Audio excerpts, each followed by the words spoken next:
Hello there and good evening. I'm Don Arleth and welcome to World News Tonight, coming to you live from Warsaw.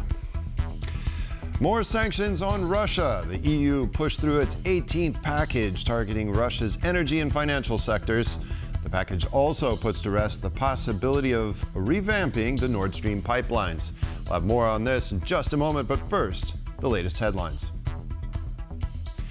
European ministers vow to tackle illegal migration. Warsaw pulls its ambassador from Budapest after hostile act. And German Chancellor Friedrich Merz downplays expectations for a balanced U.S. trade deal. The European Union and the United Kingdom have simultaneously hit Russia with a wave of new sanctions aimed at denting the Kremlin's war chest and hitting Russian cyber attacks. Our correspondent Alex Cardier now joins us from Brussels. Good evening, Alex. Now, how significant are these new sanctions? Good evening, Don. Well, if you listen to all of the European leaders involved in these sanctions, from the EU's top diplomat Kaja Kallas, the British Foreign Secretary David Lammy, and the reception in Ukraine, President Zelensky called them timely and essential.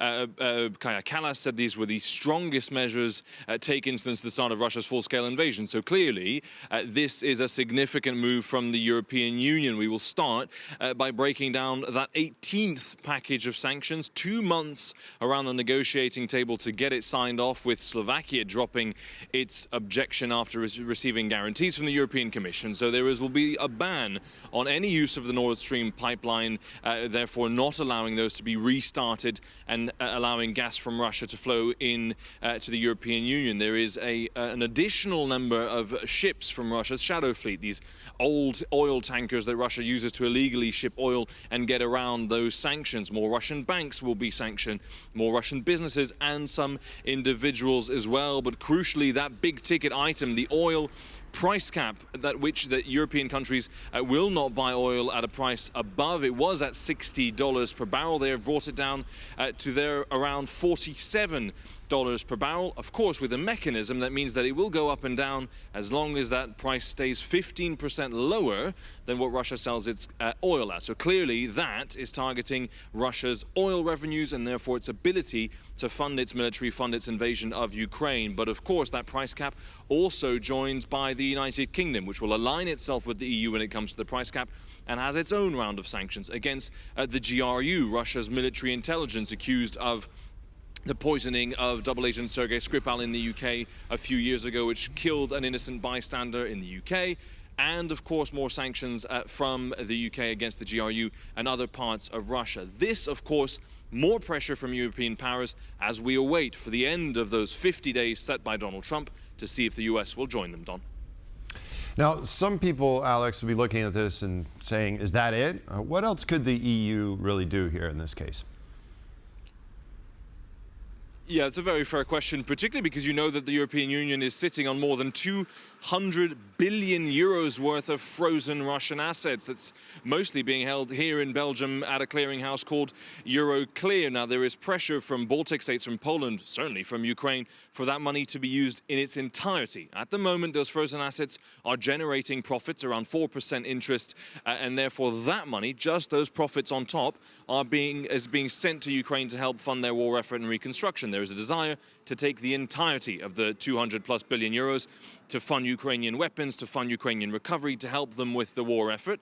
Some countries are reluctant, which is understandable, certainly from the perspective of Radoslaw Sikorski, the Polish foreign minister, who addressed some of those concerns. Let's have a listen to what he had to say. Belgium asks that this decision becomes an EU decision, so that the whole of the EU takes responsibility for it, in solidarity. And it's right. However, there are still member states that have reservations. The closer we are to the end of the year, when we have to allocate additional funds to uphold the statehood of Ukraine and its defensive capabilities, the more important that argument becomes. So clearly there, Radek Sikorski saying he understands the concern by Belgium. Now, of course, Belgium played a key role in allowing the profits from these funds to be used to support Ukraine. And diplomats I've spoken to about this are just very concerned that this could breach international law and therefore would set a problematic example if the European Union and if Belgium started touching these assets. Nevertheless, the pressure is on those diplomats behind the scenes trying to figure out, Don, if they can now move on these assets. But for now, they stay frozen. Back to you. All right, well, we'll be definitely staying tuned to that. Alex Cartier reporting from Brussels. Thanks for that report. A handful of European interior ministers, including Poland's Tomasz Siemoniak, announced the EU countries will be increasing their efforts to curb illegal migration. This comes after discussions at Germany's highest mountain peak, with Poland and its borders being very much in the forefront of the talks. Our correspondent Kazimierz Wysiak was there and has more in this report. Just this June, the European Union has seen 75,000 irregular border crossings across all its major migration routes. And migration is the reason we are here right now. Almost 3,000 meters above sea levels at Zugspitze, the highest mountain peak in all of Germany. Interior ministers of Germany, but also Poland, France, Austria, Denmark and the Czech Republic have discussed here one of the most pressing challenges that the EU is facing today. Germany will not be derailing any efforts on migration. We'll implement effective efforts to combat illegal migration, and that's a change of policy in Germany, announced by the new government. The attitude towards migration is definitely changing. That's clear from the joint declaration of the interior ministers. We can expect more changes in the near future, like, for example, return hubs set up in third countries meant to curb the numbers of irregular migration. If you also look at the numbers provided by the European institutions, you can notice a clear shift. While the south of the EU still sees the biggest number of irregular border crossings, there's been a large drop in these attempts percentage-wise. But in Central Eastern Europe, in countries such as Poland or Lithuania, you can see a staggering nearly 200% rise in irregular migration. That's because the Belarusian regime is sending waves of mostly Middle Eastern migrants to storm these borders. I'll gladly take every minister to the border so they can see for themselves. We're talking about different things. And to secure Polish interests, we need to talk and try to reach an understanding with everyone. That's what politics is all about, especially when dealing with neighbors. The Polish minister also added that as long as Germany continues to have border checks on its side of the border with Poland, Poland will do the same. And this has been met with an understanding from all the other interior ministers, an understanding which perhaps wouldn't have been that obvious 10 years ago. From Zugspitze, Kazimierz Wysiak, TVP World.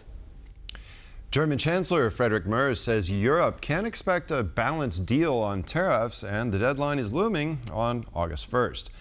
This comes as Germany has looked to assert itself as a key European power since Merz took over in May. More in this report from our chief political correspondent, Aaron Dahman.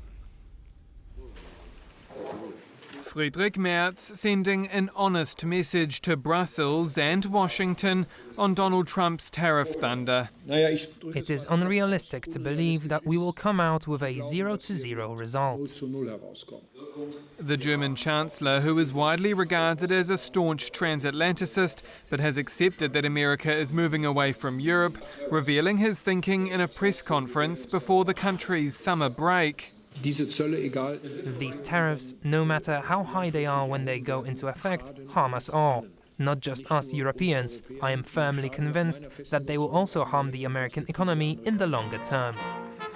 The clock is ticking on US President Donald Trump's threat to impose 30% tariffs on European Union exports from next month, which, along with the war in Ukraine, has cast a long shadow over Merz's chancellorship so far. Earlier this week, Merz was in London to greenlight Germany's first post-World War II treaty with the United Kingdom, locking in both security guarantees against Russia's aggression and keeping trade top of mind. Trump has switched off and on and off and on tariffs against the European Union.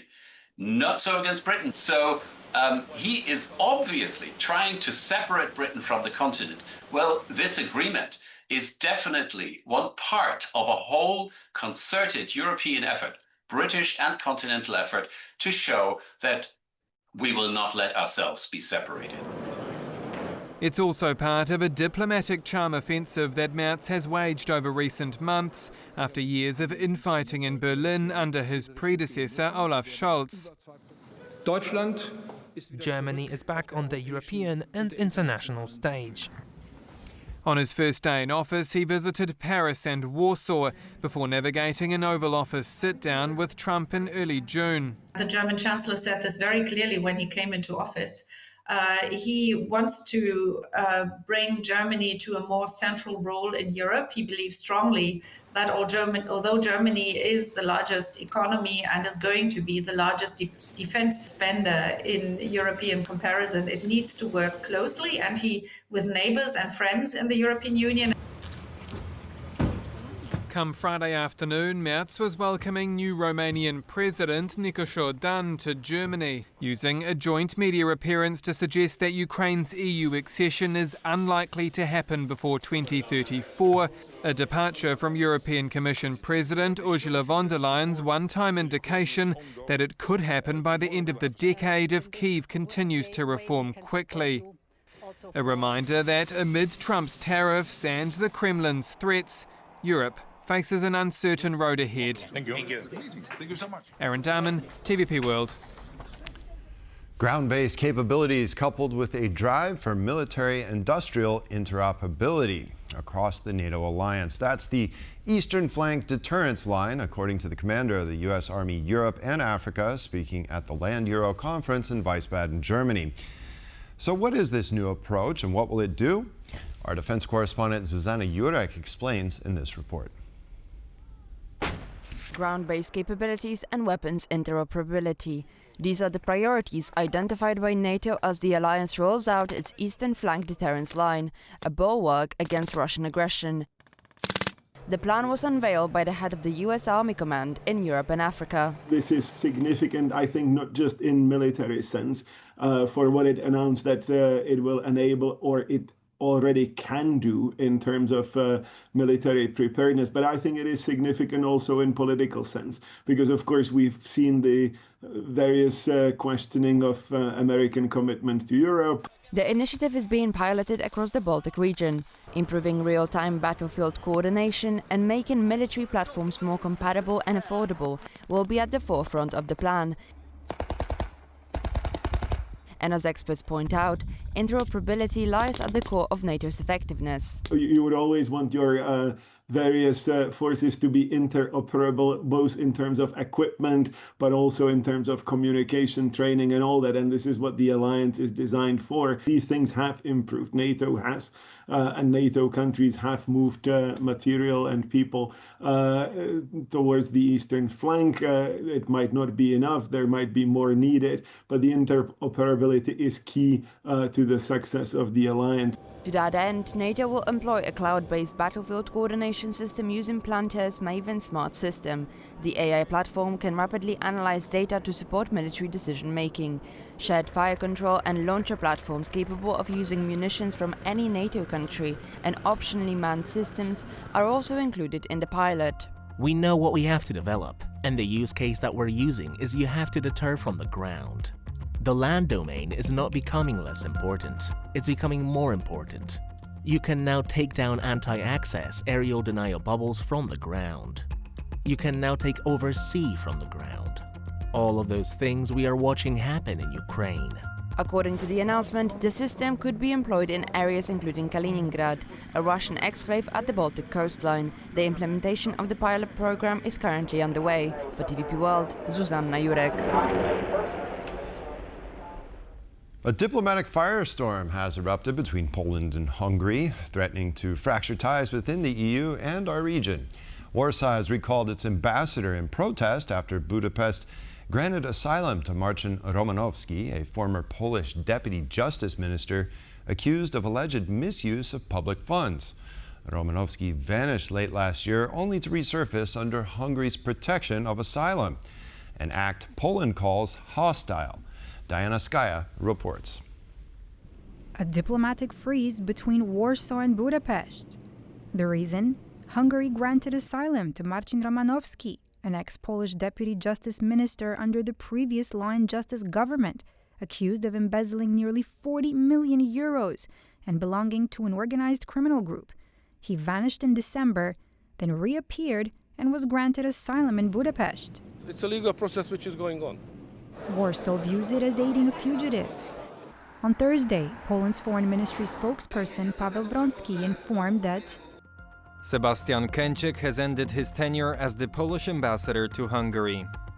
the recall marks a new low in ties between two countries once seen as close allies. It also comes as Hungary's Prime Minister Viktor Orban stirs new tensions in Brussels, first hinting that Hungary might leave the EU and then slamming the European Commission's proposed new budget, saying it lacks clear strategic foundations and would ruin the European Union. In my view, this budget will not even survive the next year. Either the Commission will have to dramatically retract it, or they will have to step back gradually and rewrite it based on the reactions from the member states. This is what I see. Simply put, the European countries will not accept this budget of the Brussels bureaucracy. That sparked a swift response from Poland's Foreign Minister Radosław Sikorski. Viktor Orban has turned Hungary into the EU's poorest country, and now he's threatening to leave. I'm not afraid of that threat. For years, he's been sabotaging the Union in sync with Putin. Let this be a warning. Theft and nationalism lead here. Budapest denies any wrongdoing. Hungary's foreign minister insists Poland is overreacting. The current Polish government is not interested in this, it is clear. The current Polish government is a pro-war government. We are a pro-peace government. Hungary calls Poland's move unprecedented. And speaking exclusively to TVP World, Sikorski doubled down. Hungary, as you know, made an unfriendly gesture by giving asylum to a suspected criminal. And until that changes and until Hungary stops blocking almost €500 million of money that we are owed from the European Peace Facility, it'll be hard to have better relations. For now, Warsaw is sending a clear signal. Hungary's actions have consequences, and this diplomatic rift may be far from over. For TVP World, I'm Diana Skaya. The EU finally got its 18th sanctions package on Russia over the line, which includes a ban on transactions with 22 Russian banks, the Russian Direct Investment Fund, and any use of the Nord Stream pipelines. Russia will also face a lower price cap on its oil exports as the EU seeks to exert maximum pressure on Russia and its war machine to get Vladimir Putin to commit to a ceasefire. But just how effective will these new sanctions really be? Now joining me to discuss is Sir William Browder, head of the Global Magnitsky Justice Campaign. Hello, sir, and thank you very much for joining us on World News Tonight. Great to be here. Now, Kaja Kallas has called this sanctions package the strongest to date. In your opinion, what did the EU get right in this newest package?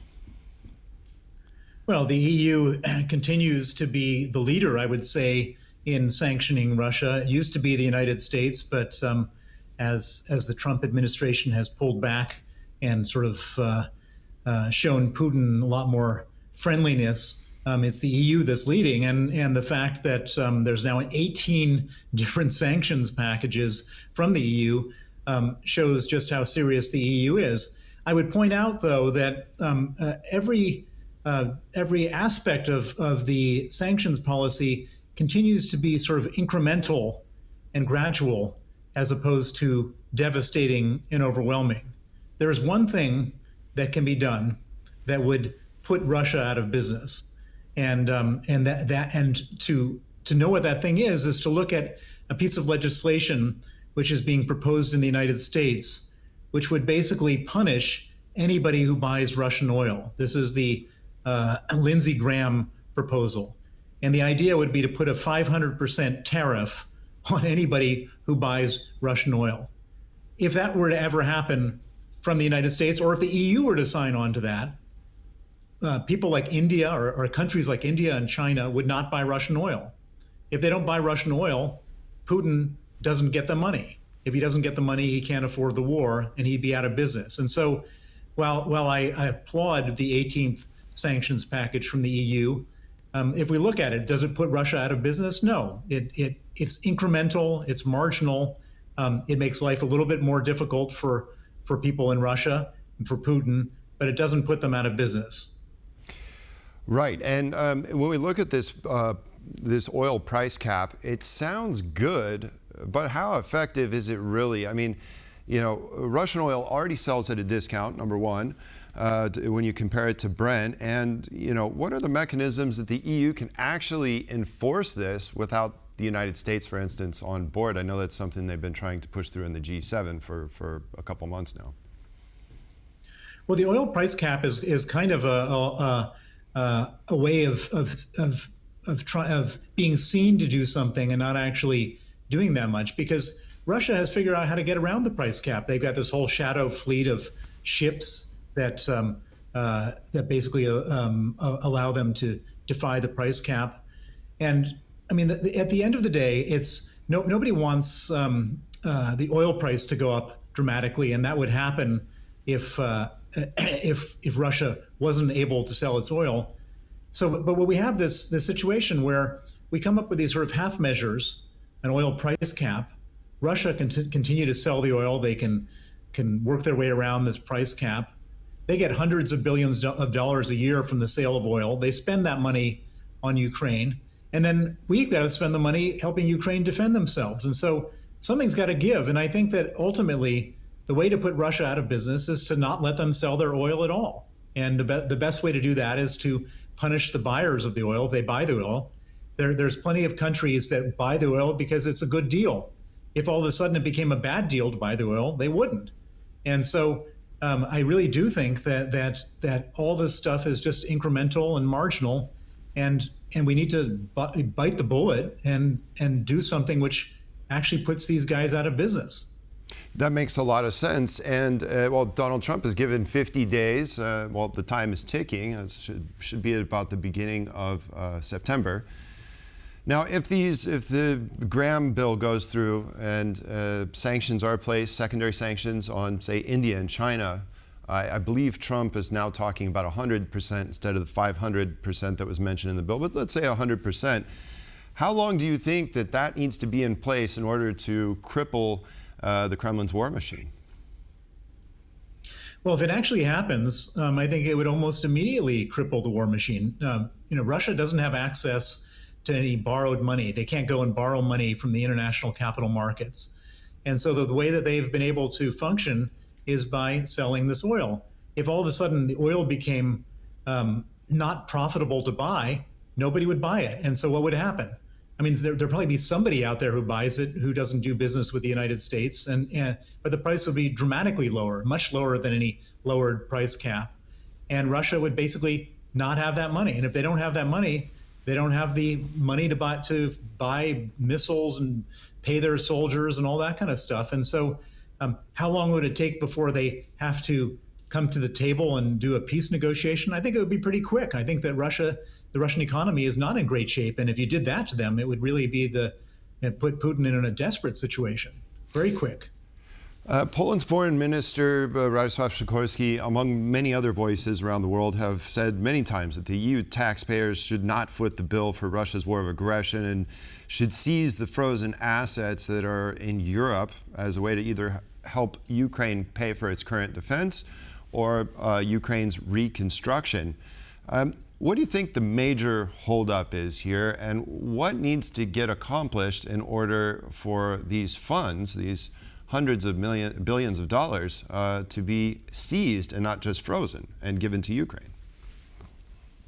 Well, I mean, it's obvious that money should be taken. Russia started this war. It's a war of aggression. Ukraine was an innocent victim. Russia has done more damage to Ukraine than $300 billion. And that money is frozen now in the West, and it should be confiscated. Now, the people who object to it being confiscated throw up their hands and say, well, there's a matter of what about the sovereign immunity? What doesn't Russia enjoy sovereign immunity? which is ridiculous. On one side, they can violate international law and invade a neighboring country, and on the other side, they should be guaranteed protection under international law for their offshore assets. It doesn't make any sense. I don't believe that at the end of the day, it's a legal issue. I think it's ultimately a political issue. It's an issue of political will. To the extent that people say there are legal complications in doing this, well, the way around that is very simple. You legislate around it. In other words, you put up a law in the EU to say that if a country in our part of the world invades a neighboring country and causes enormous damage, then they don't enjoy sovereign immunity and the money can be confiscated. It's very simple. Nobody can then sue anybody in court. But I think at the moment, everybody, particularly in the European Union, there's all this sort of everybody's looking left and looking right and saying, what does the other guy think? And then you throw into the mix a country like Hungary or Slovakia that are friends of Putin, and that complicates the story even further.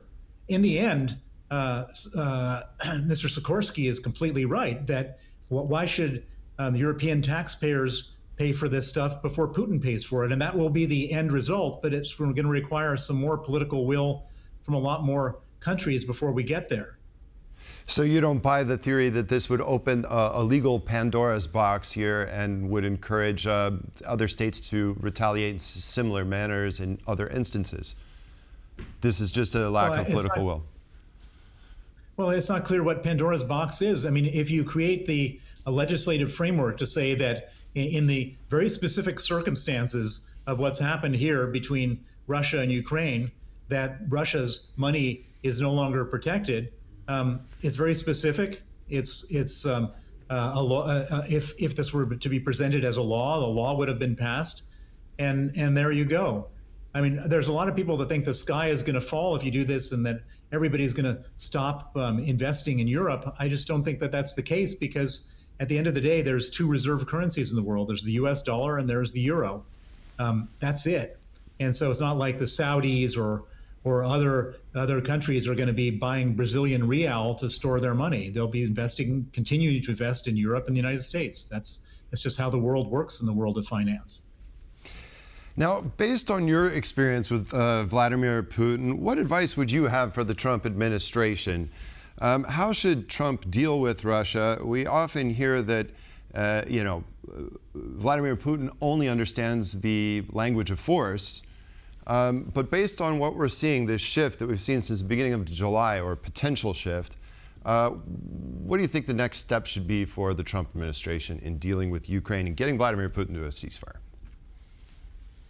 Well, Ukraine needs two things. Ukraine needs weapons, offense and defensive weapons, and Ukraine needs money. And so the very simple answer is that the United States should, and everybody else for that matter, should provide the weapons that they're asking for and not put restrictions on the use of those weapons. To say that, we're going to give Ukraine defensive weapons, well, they're going to continue to be bombarded even with their defensive weapons. They need offensive weapons, and to use those offensive weapons to hit military targets in Russia. And Ukraine has been, even with the limited resources they've been very adept at causing Russia unbelievable problems. And then the second thing is that the Ukrainians need is money to buy those weapons and to keep their economy going. And where does that money come from? I think, as we discussed, that money should first and foremost come from the frozen Russian assets. And I think if those two things were accomplished, Ukraine would be in a very strong position. And I would say, just on the other side of this whole story, if Ukraine were to fall, if Ukraine were not to succeed in this war, if Putin were to succeed, the cost to the European Union and to the United States would be exponentially greater in dealing with Russia.